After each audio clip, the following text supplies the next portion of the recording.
Buried treasure is the thing of dreams. We dream of finding perhaps pirate's gold, following a map marked with an X. Maybe it's a treasure chest, or maybe it is a sunken ship off of the shore. Maybe it's someone with a metal detector at the beach, salvaging for dropped coins.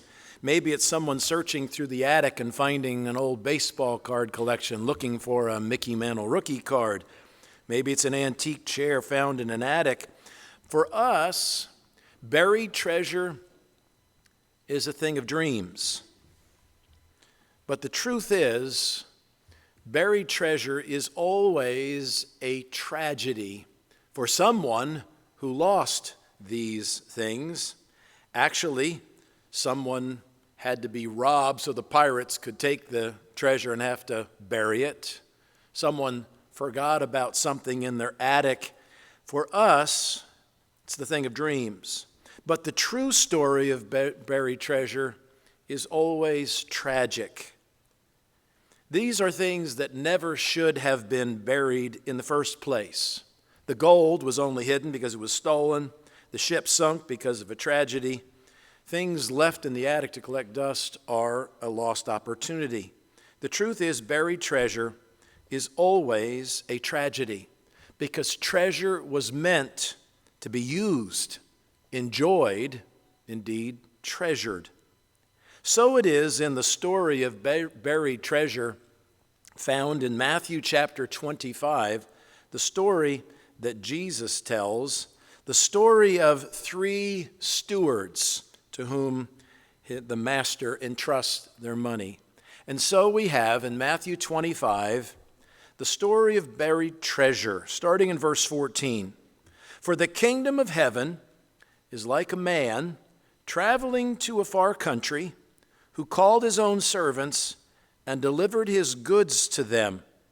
And to one he gave 5 talents, to another 2, and to another 1, to each according to his own ability. And immediately he went on a journey. The rich man is going on a far trip. And while he's gone, he doesn't want his money to sit. He knows it will be eaten alive by inflation. And so he invests it with these 3 brokers who happen to work for him. His portfolio is diversified. He doesn't put all of his eggs in one basket. In verse 17, we see what those 3 brokers do. The first, who had received the 5 talents, he went and he traded with them. And he made another 5 talents. The first financial advisor had 62.5% of the portfolio. He obviously invested it in stocks and options, and he doubled it, 100% return. Wow, that's great. Likewise, he who had received 2, that would be 25% of the master's money, he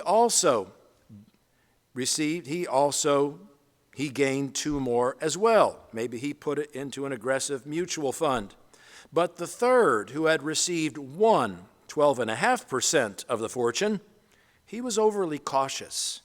He went and he dug in the ground and he buried his Lord's money. Now, he was safe. He didn't lose any of the money. He was smart and he kept the money liquid in cash. But when the master comes back, he hasn't even put it in a savings account for any interest. So in verse 19, when the master comes back, after a long time, the Lord of those servants came, and he hadn't forgotten about it. He settled accounts with them. So he who had received 5 talents came and brought 5 other talents, saying, Lord, you delivered me 5 talents. Look, I have gained 5 more talents beside them. How excited would you be if your 401k, your retirement fund, had doubled? Wow, that'd be great. Likewise, verse 21, his Lord said to him, good job, well done, good and faithful servant. You were faithful over a few things. I will make you ruler over many things. Enter into the joy of your Lord. Then, verse 22, he who had received 2 talents came and said, Lord, you delivered to me 2 talents. Look, I have gained 2 more talents beside them. A 100% return on a smaller account. So the Lord said to him, "Well done, good and faithful servant. You've been faithful over a few things. I will make you ruler over more things. I'll entrust more money to you. Enter into the joy of your Lord." Wow, the master is really doing well. Most of his money has been doubled. But then the smallest account. You'd think the master would be happy that he's got that much. But he who would receive the 1 talent came and said, "Lord, I knew you to be a hard man, reaping where you've not sown, gathering where you've not scattered seed. And I was afraid, and I went and hid your talent, in the ground. Look, there you have what is yours. At least I didn't lose any money. Aren't you glad?" But the Lord answered and said to him, "You wicked and lazy servant. You knew," your own words condemn you, "you knew that I reap where I've not sown and gather where I've not scattered seed.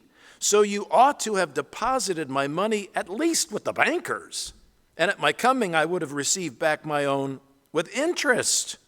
The least you could have got me was 2% in a savings account." Now, if you had 2 accounts making up 87% of your portfolio, doubled, would you be worried about 12.5% getting back nothing? Most of us would be thrilled. What would you do? Well, here's what he does, verse 28. Therefore, he says, "Take the talent from him and give it to him who has 10 talents. For to everyone who has, more will be given, and he will have abundance. But from him who does not have, even what he has will be taken away." And brutal, cast the unprofitable servant into outer darkness. There will be weeping and gnashing of teeth.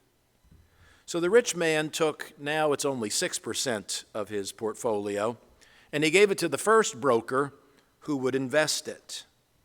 Jesus would have us know in this story that buried treasure is a tragic waste, a waste of opportunity. And the first lesson that we will learn in this story, there are 3 groups that we want to learn from, important lessons in this tragic story. As you look at the outline in the back of your bulletin, you will see there 4, 1, 2, and 1. We think of the 3, but actually there is a 4th, and that is the one who invested his treasure in the first place. This rich man obviously represents God. Let's learn from what Jesus says about this rich man. What can we learn from Jesus' lips about investing our own money, our own lives? Has it ever occurred to you that God is an investor? He invested his Son in us. So let's learn first, he didn't just indiscriminately go out and give it away. He invested what he had with self-interest. He called his own servants, someone that he knew and hoped he could trust, and he delivered his goods to them. Remind us here, it is his. Whatever he gives us, it's his. We'll all be giving it back. And he did expect it back with interest, with receipts. We see in verse 19, after a long time, he came and he settled accounts with them. Okay, I gave you differing amounts, but I gave you all a lot. What did you do with it? He expected it back with interest. He says, you knew I gave you my money, but you should have deposited my money with the bankers, not buried it. Then at my coming, I would have received back my own, at least with interest. What I want you to see here is that God does not condemn investing our money, putting our money in the bank. God doesn't begrudge bankers making a living off of investing our money. The bank serves us. Bankers serve us by taking our money and lending it to people who build a business or buy a home. And so God invests in us, and he asks us to invest our own treasures in somewhat of self-service. It is not wrong to invest for yourself. What we are learning in this story, that God expects us to be wise with the money that he gives us, and he doesn't want it to disappear over our lifetime. So it is okay for us to invest in our self-interest. It is clear, as we saw last week in 1 Timothy 6:10, the love of money is the root of all kinds of evil. It's not right to love money, but there's nothing wrong with having it, using it, investing it. Friends, this is probably not news to you, but we all need it to live, right? God expects us to provide for ourselves, our family. Paul says to Timothy, 1 Timothy 5:8, if anyone does not provide for his own, and especially for those of his own household, he's denied the faith and is worse than an unbeliever. So get a job, earn money. If you need to get a second job, do it. He does want us to invest. He does want us to have insurance. He does want us to plan for retirement. Shrewd investing in this story is praised by God. But I also would like to remind you here that it is in our self-interest to invest in our church. 1 Corinthians 9, Paul says, if we have sown spiritual things for you, is it a great thing if we reap material things? The Lord has commanded that those who preach the gospel should live from the gospel. I'm encouraging you not only to invest in your future, I'm asking you to invest in the future of your community by investing in your church. It is in your own interest to support the church that meets your spiritual needs. What happens if we don't invest in it? Then like the mom and pop shop stores that can't compete, they close their doors and everyone loses. It is an investment to invest in our church. But second, I want you to notice not only did he invest with self-interest, he invested over time. He was gone a long time. If he was gone a day, I'm sure he wouldn't have expected 100% return. But he gave him enough time to invest it and double his money. We don't know how long it was. Jesus doesn't tell us. We do know that Jesus is here subtly preparing his disciples for his departure. Jesus is about to leave, and the disciples are going to say, Lord, where are you going? Don't leave us. But the Lord is telling them, your master is going away, and I'm going to invest in you, and I'm going to ask you to not bury your treasure, but I'm going to be gone, and I'm going to be gone a long time. This is the point of several recent stories that Jesus has told in Matthew. In Matthew 24, he tells the story of a servant who, while his master is gone, misbehaves. That evil servant says in her, my master is delaying his coming. We don't know how long he delayed, but we do know he delayed. Then there's the story of the 10 virgins in Matthew 25. And there, the bridegroom is late in coming, and foolish virgins run out of oil. But that's because the bridegroom delayed his coming. Jesus was preparing his disciples for his departure and his not soon return. But this is a heartbreak for the disciples. You mean you're not coming back? No, not in your lifetimes. But that is a blessing to investors. The more time we have to invest, the better our return can and should be. And so here is the lesson that we have time, and the more time we have, the more we ought to invest, and the better our investment ought to be. Time is so crucial in investing. That's why we encourage young people, start saving now. Don't wait till you're 65 to start thinking about your retirement. There's an important rule in investing. It's called the Rule of 72. The Rule of 72 says divide the interest rate into 72, and whatever that interest rate is, say 9%, divide 72 by 9. That means it'll take you 8 years to double your money at 9%. If it's 10%, it'll be 7.2 years. If it's 3%, it'll take you 24 years. So the longer you have, the easier it is to double and do better than that. Investment does not mean, should not mean, get rich quick. It means stay rich, be rich, but the point is diligence. So in Proverbs 10:4, the wise man says, he who deals with a slack hand becomes poor, but the hand of the diligent makes one rich.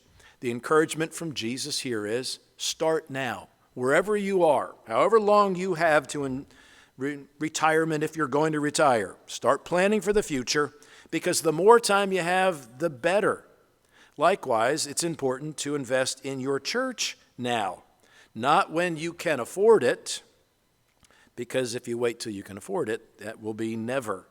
We should make priorities. First, we give to God. Second, we give to ourselves in investing. And then, third, we pay our bills. If we put first things first, we'll always have enough to give to God, always enough to save. And then, if you give 10% and you save 10% and you spend 80%, you're doing well.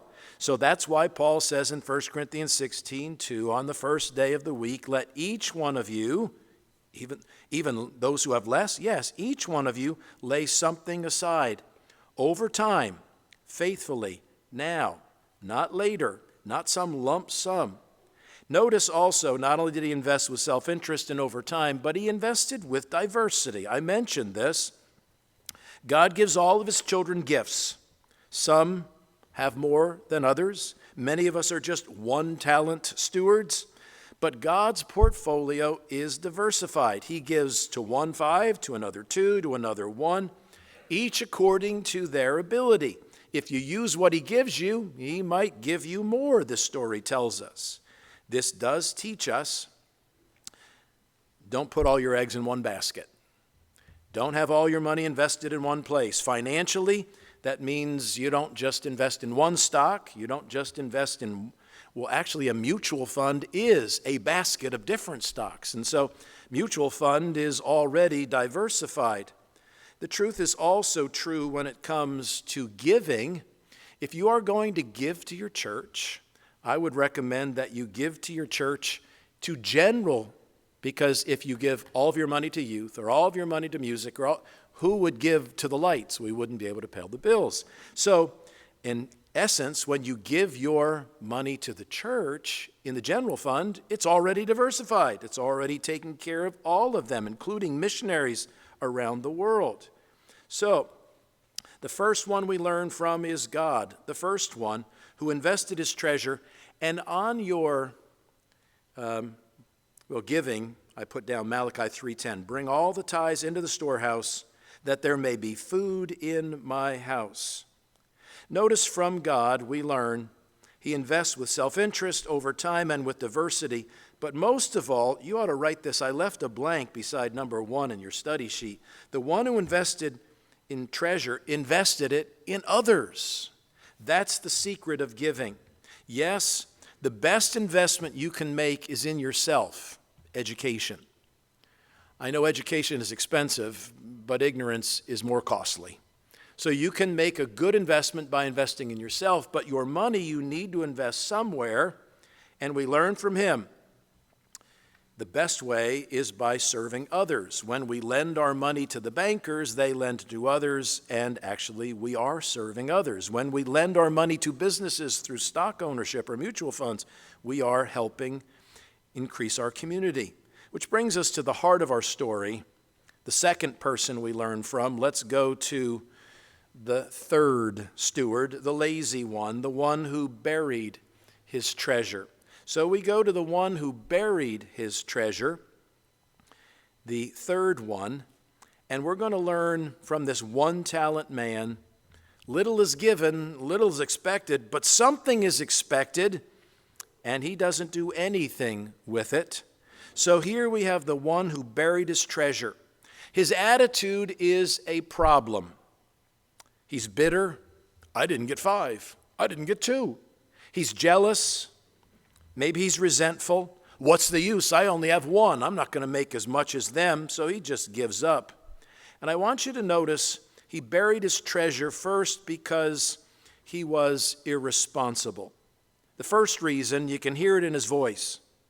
He says, Lord, I knew you to be a hard man. I knew you reaped where you haven't sown. You gathered where you haven't scattered seed. And do you see the not so subtle thing he's doing here? He's not taking responsibility. He's blaming his master. It's because of you. Remember when Adam said, "Lord, it's not me, it's the wife you gave me." Imagine the nerve to blame God. Well, here's what this guy's doing. He's justifying himself. If you weren't so cheap. Here, we see he doesn't take responsibility. And here I want to remind you that for your own money, you can't expect your employer to take care of you. You can't expect the government to take care of you. The truth is, no one cares for your money like you do. I'm sure you want to check to see how your retirement, your investments are doing, because you're invested. Where your treasure is, there will your heart be also, we started with this morning. And so, where your treasure is, your heart will be also. You can't expect someone else to invest it for you. They may not have your best interest at mind. You may not be the most educated about money, but you are the most motivated, so take an interest in your investments. And be responsible when it comes to taking care of things in the church as well. 2 Corinthians 9:7, Paul says, "Let each one of you, as he purposes in his heart, give, not grudgingly or of necessity." We all want to be responsible because we all benefit. It's not fair to expect others to take care of it. We all need to be involved. Notice his second reason. Yes, he was irresponsible, but the second reason he buried the treasure was because he was afraid. He even tells us in verse 25, "I was afraid." Fear paralyzes us, doesn't it? And so what did he do? He did nothing.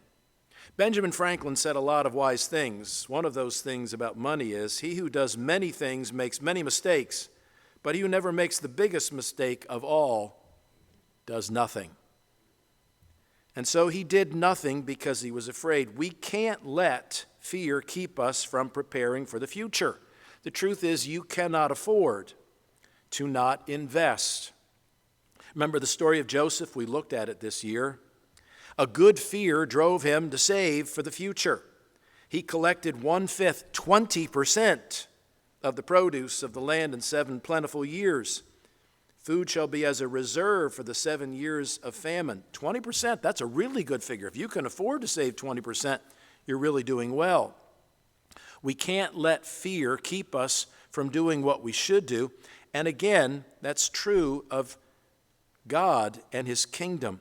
God says, "Don't be afraid to trust me." Malachi 3:10, he says, "Prove me now in this, if I will not open the windows of heaven and pour out for you such a blessing that there will be no room enough to receive it." Yes, take care of me, I'll take care of you, and you can't outgive God. Don't be afraid to trust God. But then there's a third reason, and here's the real reason the master tells us. Yes, he was irresponsible. Yes, he was afraid. But the real answer, the master tells us, "You wicked and lazy servant." You knew better. You knew I reap where I haven't sown. And you didn't do it, not because you were afraid. That's your excuse. Actually, fear's only his excuse. He was the slothful man, which Proverbs 22 tells us. The slothful man says, "There is a lion outside. There is inflation. There's a crash coming. I shall be slain in the streets."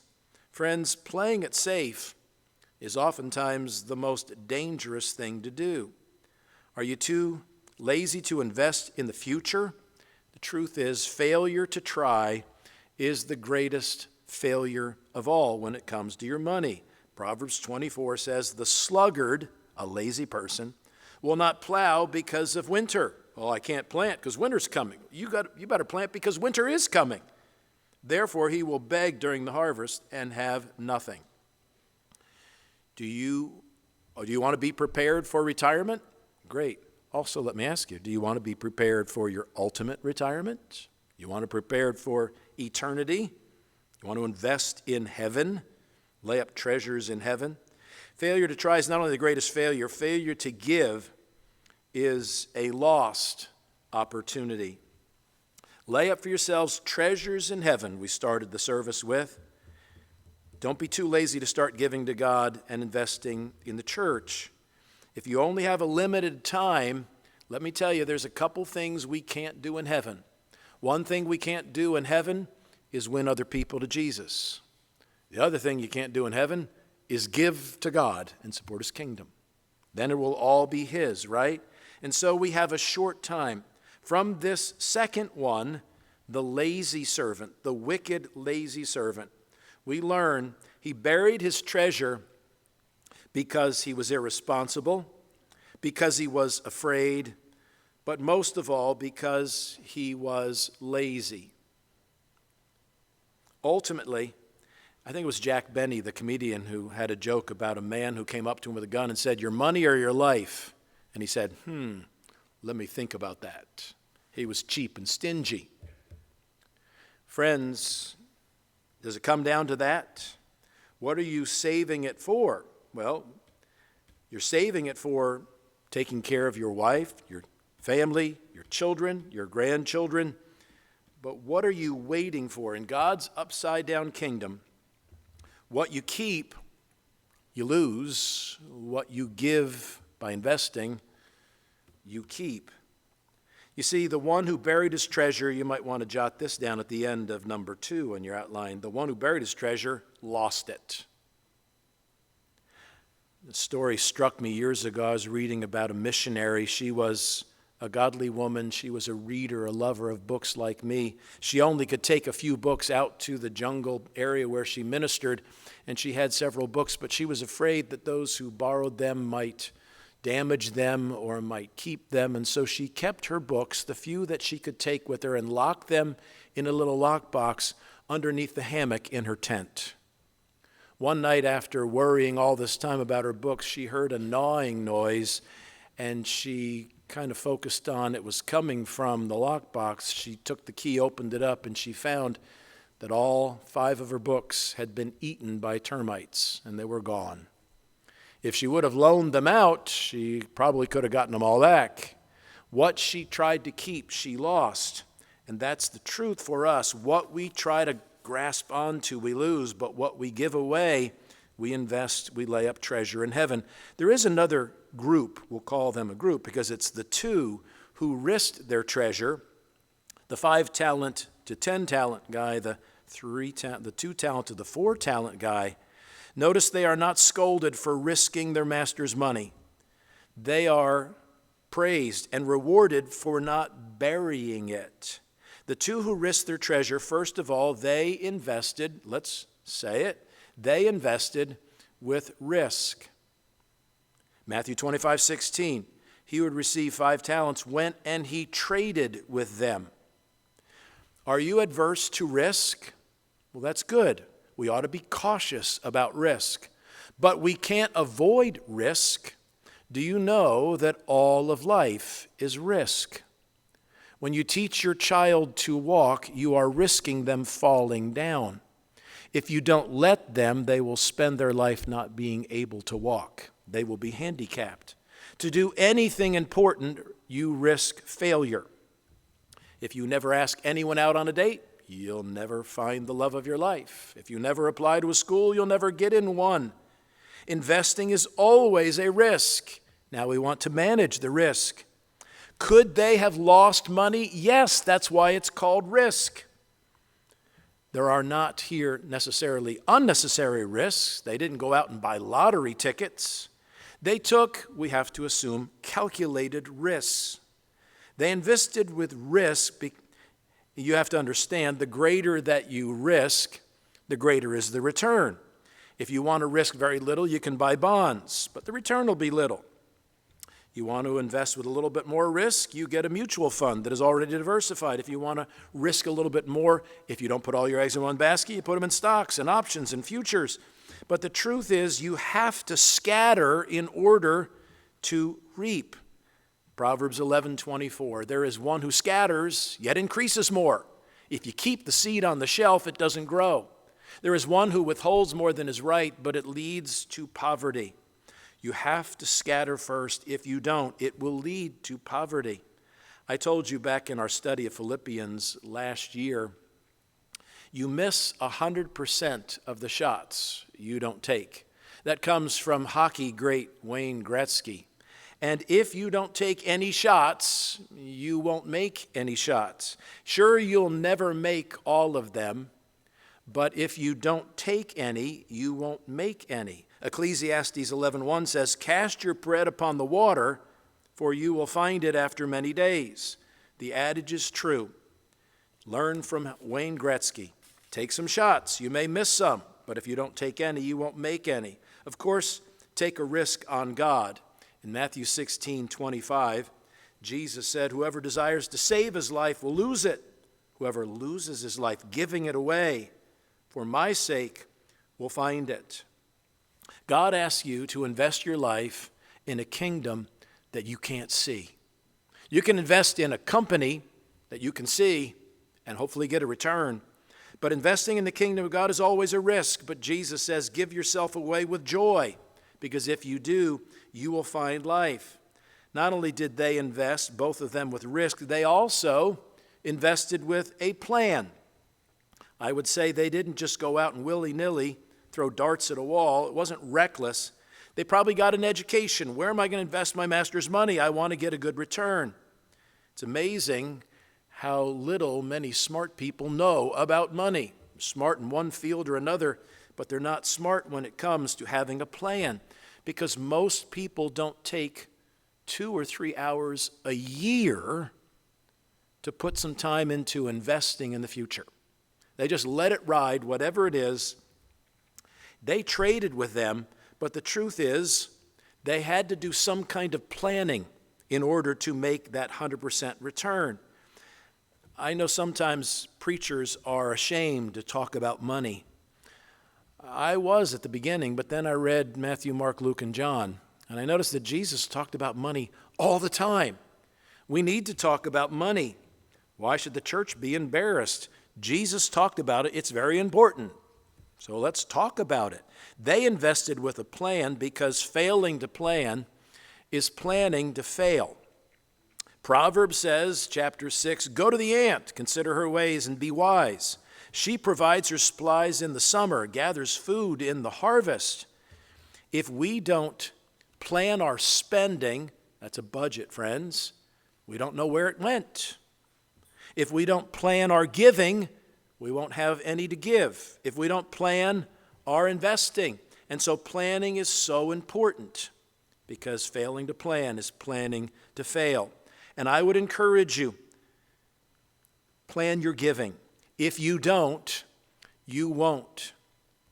And so I ask you to consider the church in your plan for giving, because the church is God's method of reaching the world. Christ loved the church and gave himself for it.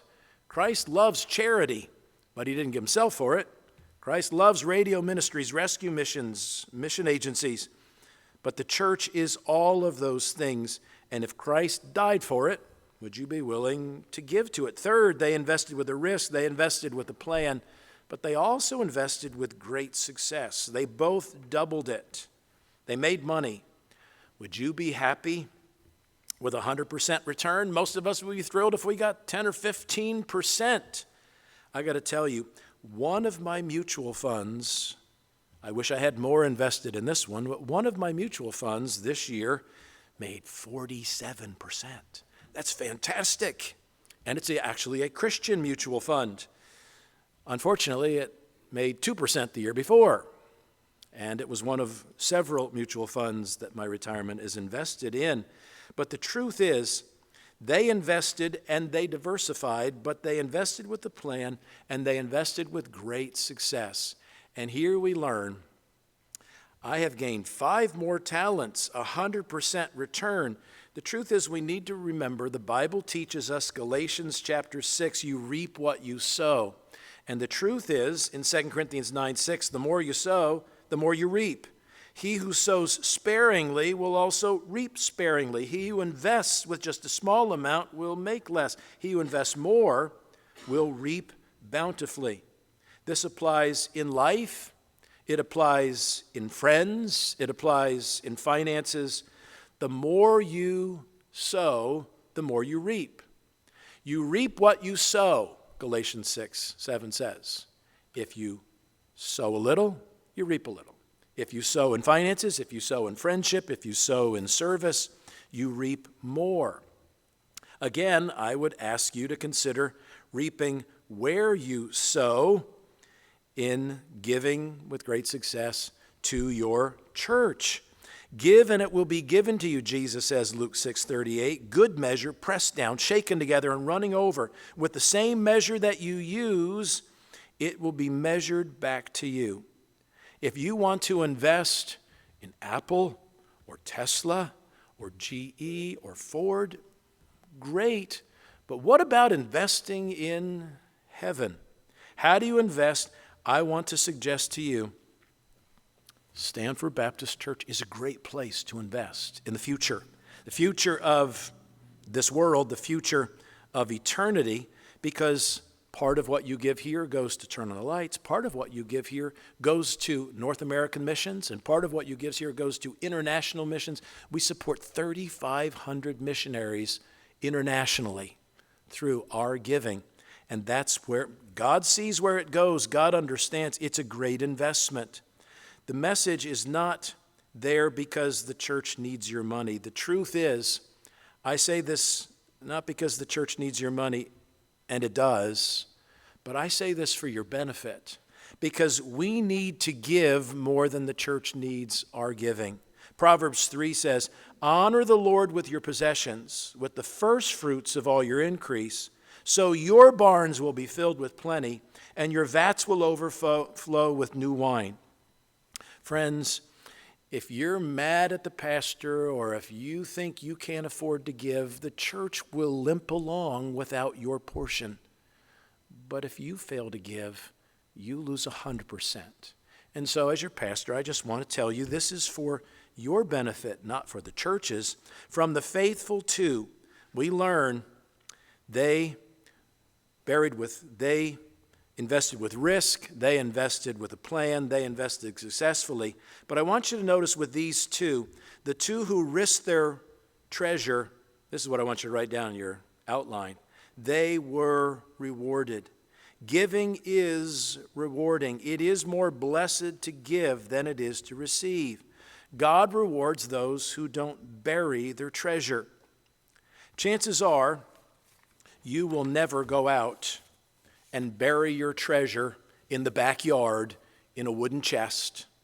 You won't put it on a ship and sink it out there. You probably won't hide it in your mattress either.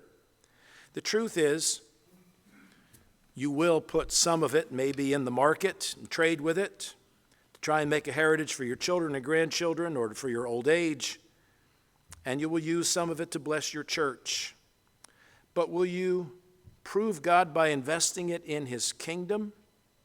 Maybe the most prominent way we bury our talents is by not having a plan, by frittering it away. God gives us all a certain amount, some more than others. And most of us will never take any of it and bury it in the backyard or at the beach or at the bottom of the sea. But the way we will do it is by taking a portion of it and buying a cup of coffee and paying for the kids' braces and paying the bills and getting this and putting some time into that. And pretty soon, we're going to give it away, not investing it with a plan, but we're going to give it away one grain at a time, and it will be gone. And we won't know where it is. See, the truth is, it's all God's, and one day we'll give an account. And God won't have to ask, but maybe for our benefit, He will say, what have you done with the talents? What have you done with the treasure that I've given to you? He knows. He doesn't need receipts. He knows. But the truth is, He's given us something. That's His gift to us. What we do with the treasure and the talent that He's given to us is our gift to Him. So I'm asking you to not bury your treasure. Whatever God gives you, yes, you don't have to buy coffee, but you have to buy something to drink. You have to buy groceries. You have to pay your bills. But is there a plan so that you are setting aside to invest in your future and to invest in the future of the world we're leaving to our kids and the grandkids? Are you investing in eternity? Let's pray. Lord, forgive us if we have been somewhat lazy or irresponsible or fearful. Lord, help us to not just invest for the short term here on earth, but Lord, help us to invest in eternity. Lord, I pray that you'll help us to be wise stewards. Help us to plan our spending, to plan our investing, to plan our giving. Lord, I pray that you will make Stamford Baptist Church a loving, generous place where we joyfully give to you out of what you've given to us, where we joyfully give of our talents to you to reach other people. Lord, let us invest in others, for Lord, that's why we're here. You left us here to invest in others. Lord, make us rich by giving. In Christ's name we pray. Amen. Let's sing together this great new song, Lord, I give you my heart.